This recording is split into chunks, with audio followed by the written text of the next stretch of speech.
Hello students, आज हम बात करने जा रहे हैं क्लास 11th एक नए चैप्टर के साथ में जिसका नाम है फ्रिक्शन।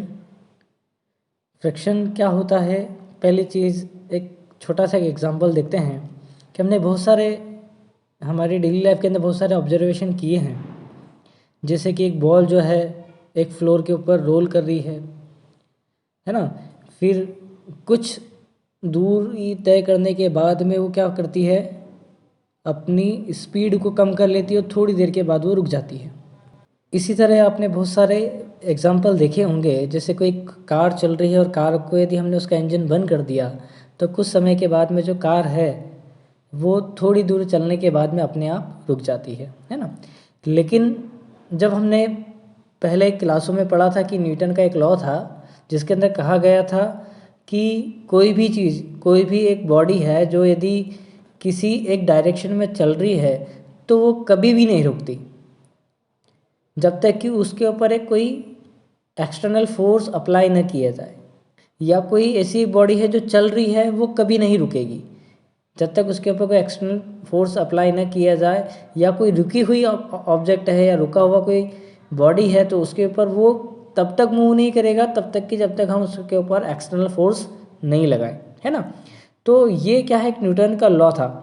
तो उसी तरीके से हम जब बात कर रहे हैं कि जो बॉल है, बॉल को हमने लात मारी, कुछ समय कुछ डिस्टेंस ट्रेवल करने के बाद में जो बॉल है वो ऑटोमेटिकली रुक जाती है। तो ऐसा क्यों होता है?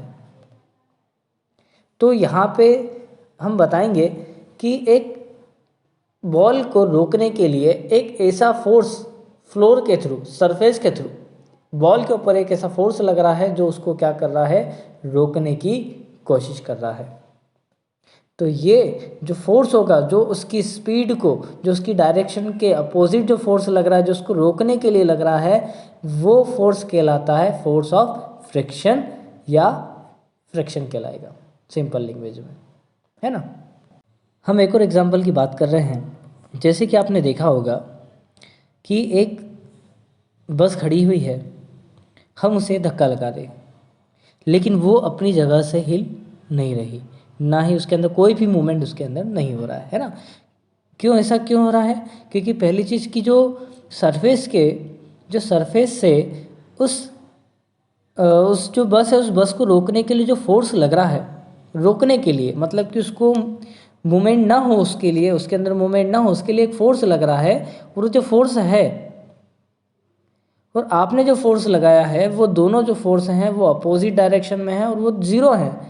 तो वहाँ से वो जो बॉडी है या जो बस है वो डिस्टेंस ट्रेवल नहीं करेगी, अपनी जगह से मूव नहीं करेगी जब तक कि आप इतना ज़्यादा फोर्स ना लगाएं कि वो जो फ्रिक्शन का जो फोर्स है वो ज़्यादा हो, वो कम हो जाए और आपका लगाया हुआ फोर्स ज़्यादा हो जाए। जैसे कि हम एक पत्थर है, बहुत बड़ा एक पत्थर देख रहे हैं, उस पत्थर को हम क्या कर रहे हैं, धकाने की कोशिश कर रहे हैं, पुल करने की कोशिश कर रहे हैं।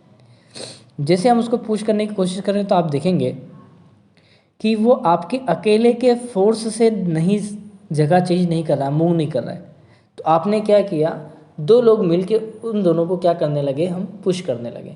दो लोग आ गए, दोनों लोग उसको ताकत से उसको क्या करने लगे, उसकी जगह चेंज करने लगे। तो यहाँ पे दो लोगों की ज़रूरत क्यों पड़ी? क्योंकि हमें इतना ज़्यादा फोर्स चाहिए था जो क्या कर सके, उस बॉडी को, उस पत्थर को क्या कर सके, थोड़ा सा खसका सके। या ये भी बोल सकते हैं कि जो फोर्स ऑफ फ्रिक्शन लग रहा है, उस फोर्स ऑफ फ्रिक्शन से ज़्यादा फोर्स हमको लगाना पड़ेगा जब हमें ज़्यादा फोर्स लगाना है, जिससे जगह, जो पत्थर की जो जगह है वो चेंज हो जाए, या पत्थर जो है वो मूवमेंट करने लगे, है ना। तो यहाँ पे पहली चीज़ तो ये है कि आपको क्या करना पड़ेगा, उससे ज़्यादा फोर्स आपको लगाना पड़ेगा, ठीक है। इक्वल जो अपोजिट फोर्स जो होगा वो ज़्यादा लगाना पड़ेगा। मॉडर्न व्यू के हिसाब से यदि हम बात करें तो फ्रिक्शन जो है वो दो प्रकार का होता है, या दो टाइप का हम बोल सकते हैं। बेसिक दो टाइप होते हैं, एक कोहेसिव फोर्स होता है और एक अधेसिव फोर्स होता है। अब कोहेसिव फोर्स जो है वो क्या होता है, एक अट्रैक्शन है, एक फोर्स ऑफ अट्रैक्शन है, किसके बीच में, लाइक मॉलिक्यूल्स होने चाहिए। कैसे होने चाहिए? लाइक मॉलिक्यूल्स यदि हैं और दोनों ऑब्जेक्ट जो हैं वो दोनों लाइक मॉलिक्यूल्स हैं तो उन्हें क्या कहा है, कोहेसिव फोर्स कहा गया है। और अनलाइक मॉलिक्यूल है तो उसे क्या कहा गया, अधेसिव फोर्स कहा गया, जिसके अंदर ऐसा फोर्स ऑफ अट्रैक्शन ऐसा हो कि वो दोनों मॉलिक्यूल कैसे हो, अनलाइक हो, अलग अलग हो, तो उसे क्या कहा गया है, अधेसिव फोर्स कहा गया। फ्रिक्शन के हमने एक नॉर्मल टाइप देखे थे, एक बेसिक कॉन्सेप्ट हमने देखा था। अब फ्रिक्शन जो है उसी के अंदर 2 पॉइंट हमें दिए हुए हैं। पहला जो है स्टैटिक फ्रिक्शन है, दूसरा है डायनामिक फ्रिक्शन है ना। स्टैटिक फ्रिक्शन क्या होता है कि जब हम कोई एक बॉडी है हमारा, उस एक बॉडी को दूसरी एक सरफेस के ऊपर हम क्या करना चाह रहे हैं, मूव कराना चाह रहे हैं, तो हम मूव कराने के लिए फोर्स लगा रहे हैं, लेकिन जो बॉडी है वो मूव नहीं कर रही है। तो जब इस तरह के फ्रिक्शन को हम देखते हैं कि ये जो फ्रिक्शन है, तो ये फ्रिक्शन क्या कहलाएगा, हमारा स्टैटिक फ्रिक्शन कहलाएगा। एक बॉडी दूसरी बॉडी के ऊपर मूव नहीं कर रही है, उसकी रेस्ट पोजीशन में है, हमने बहुत ट्राई किया फिर भी वो अपनी जगह को चेंज नहीं कर रही है, रेस्ट पोजीशन में है, तब हम क्या कहेंगे कि उन दोनों के बीच में, उन दोनों के मिड में एक ऐसा फ्रिक्शन काम कर रहा है, उस फ्रिक्शन को क्या कहा है, स्टैटिक फ्रिक्शन कहा। फिर यदि हम देखें कि हमने क्या करा, 2 बॉडी ली हैं, एक बॉडी जो है एक सरफेस के ऊपर मूव कर रही है, हमने थोड़ा सा फोर्स लगाया, हमने ट्राई किया और वो क्या करने लगी, उसके ऊपर मूव करने लगी, तो हम क्या कहेंगे कि इन दोनों के बीच में फ्रिक्शन काम कर रहा है। अब वो दोनों जो है वो उसे क्या कर रहा है, उसकी पोजीशन को चेंज कर रहा है ना, तो हम क्या कहेंगे कि उनके बीच में कौन सा फ्रिक्शन वर्क कर रहा है, तो उसे कहा गया डायनामिक फ्रिक्शन कहा गया। अब काइनेटिक फ्रिक्शन भी कह सकते हैं, डायनामिक फ्रिक्शन भी कह सकते हैं ना। अब यहाँ पर जो काइनेटिक फ्रिक्शन है या डायनामिक फ्रिक्शन है, उसके 2 टाइप दिए हुए हैं, स्लाइडिंग फ्रिक्शन है और एक रोलिंग फ्रिक्शन है। कौन सा है, स्लाइडिंग फ्रिक्शन है और रोलिंग फ्रिक्शन है। अब स्लाइडिंग फ्रिक्शन क्या होता है, देखिए जब भी किसी वस्तु है, जब भी कोई एक बॉडी है दूसरी बॉडी के ऊपर वो फिसले, क्या कह सकते हैं कि या तो उसके ऊपर क्या करे, स्लाइड करे, मतलब फिसले, तो उसे क्या कहा गया है, स्लाइडिंग फ्रिक्शन कहा गया।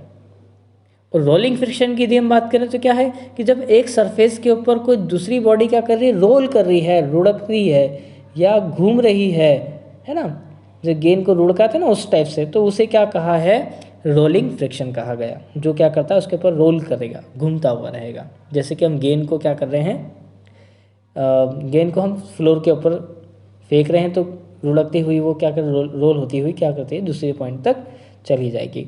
यदि हम बात करें स्लाइडिंग फ्रिक्शन की, स्लाइडिंग फ्रिक्शन में क्या बोल सकते हैं कि आपके पास में एक टेबल है, इस टेबल को आप खींच के कहीं दूसरी जगह ले जा रहे हो, तो वो क्या कहलाएगा, स्लाइडिंग फ्रिक्शन। उन दोनों के बीच में एक ऐसा कौन सा फ्रिक्शन वर्क करेगा, स्लाइडिंग फ्रिक्शन वर्क करेगा।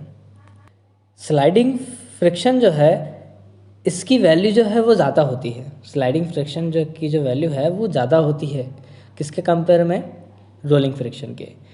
और रोलिंग फ्रिक्शन की जो वैल्यू होती है वो कम होती है as compared to sliding friction, है ना। एक और पॉइंट यदि हम देखते हैं स्लाइडिंग फ्रिक्शन का, तो आप देखेंगे कि जब भी हम किसी एक बुक को हमने टेबल के ऊपर रखा हुआ है और उसको स्लाइड कर रहे हैं, खींच रहे हैं, तो आप देखेंगे कि हर बार एक ही जो पार्ट है, एक ही सरफेस जो है वो नीचे वाली उस टेबल के सरफेस से बुक की सरफेस हमेशा एक ही सरफेस जो है वो उसके टच में रहता है या उसके कांटेक्ट में रहेगा, है ना। लेकिन जब हम बात करें रोलिंग फ्रिक्शन के अंदर, तो रोलिंग फ्रिक्शन के अंदर जैसे देखें गेंद की हम जब बात कर रहे थे, तो गेंद का जो हर पार्ट जो है हर सेकंड में चेंज होता है। कभी ऊपर वाला पार्ट कांटेक्ट में आ जाएगा, कभी नीचे वाला पार्ट कांटेक्ट में आएगा फ्लोर के, तो वो हर बार क्या करता है, जो अपना पॉइंट ऑफ कांटेक्ट है वो क्या करते रहेगा, हर बार चेंज करता रहेगा। पर स्लाइडिंग फ्रिक्शन में पॉइंट ऑफ कांटेक्ट चेंज नहीं होता है। अब हम बात कर रहे हैं advantage and disadvantage of friction की, है ना, कि हमें क्या बेनिफिट है, क्या बेनिफिट हमारे लिए, क्या डिसएडवांटेज फ्रिक्शन से होते हैं, है ना। तो पहला जो है, हम फ्रिक्शन के कारण ही भोजन को, जो हमारा फूड है उसे हम क्या कर सकते हैं, चबा सकते हैं, है ना, खा सकते हैं। दूसरा कि हम जैसे कि हमें माचिस जला के आग जलानी होती है माचिस से, तो वो तभी हम पॉसिबल है। यदि हम पुराने ज़माने की भी बात करें तो पत्थर को भी हमें क्या करना होगा, एक दूसरे पत्थर के साथ में उसे रब करना होगा, रगड़ना होगा, तब जाके ही हम क्या कर सकते हैं, आग उत्पन्न कर सकते हैं, है ना। फिर यदि हम बात करें कि हम जो अर्थ पे चल रहे हैं, अर्थ पे इसीलिए चल पाते हैं क्यों? क्योंकि फ्रिक्शन होता है सरफेस और हमारे पैरों के सरफेस के बीच में। बहुत सारे ऐसे एग्जाम्पल हैं जिन्हें हम बता सकते हैं कि क्या एडवांटेज हैं। और जब हम डिसएडवांटेज की बात करें तो उसके अंदर भी कुछ पॉइंट हम देख लेते हैं कि मशीन जो है वो फ्रिक्शन के कारण ही उसके जो पार्ट्स हैं वो ख़राब हो जाते हैं, है ना, घिस जाते हैं जिन्हें हम हमारी भाषा में बोले तो। और फ्रिक्शन के कारण ही मशीनों की जो काम करने की जो एफिशिएंसी है, जो काम करने की जो दक्षता है, वो भी क्या हो जाती है, उसकी कम हो जाती है।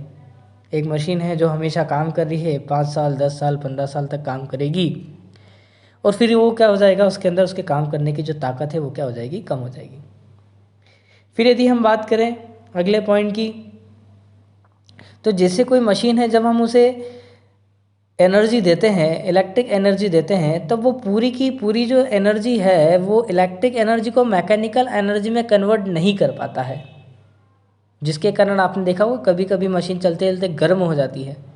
तो जो इलेक्ट्रिक एनर्जी है, इलेक्ट्रिकल एनर्जी है, वो मैकेनिकल एनर्जी में तो कन्वर्ट होती है, पर कुछ पार्ट उसका जो है वो हीट एनर्जी में भी क्या हो जाता है, कन्वर्ट हो जाता है। वो इसी के कारण होता है। तो ये कुछ पॉइंट है जिससे हम देख सकते हैं कि कुछ फ़ायदे भी हैं फ्रिक्शन से और कुछ हमें नुकसान भी है।